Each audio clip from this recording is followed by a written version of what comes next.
Hello, this is Paul from Foresight Tech. In this video, I will show you how to draw a box plot or box and whisker using Excel. First, we need to type data. I already have data in the column of A. The first, let's look at it. We have total 64 data values. Now we go to draw box plot. Highlight the data. And then go to the top menu, Insert, and go to Statistic Chart. Click. See, the first histogram, the second is a box plot. And click. Of course, this box plot is the same as the modified box plot in Texas Instrument 83 or 84.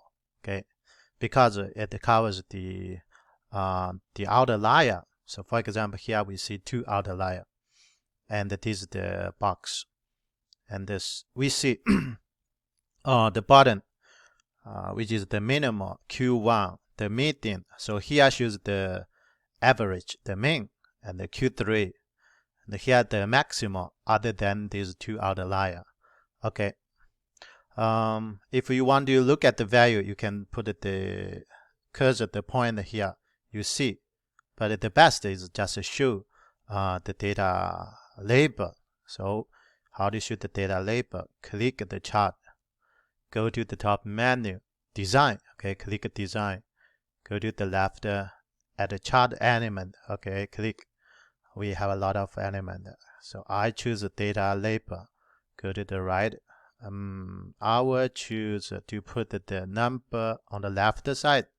Okay, so click this button.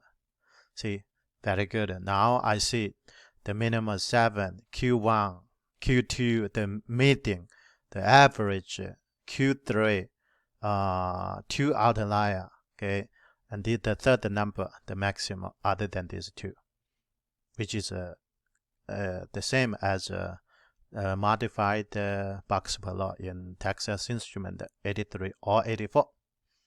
Yeah, that's all. Thank you.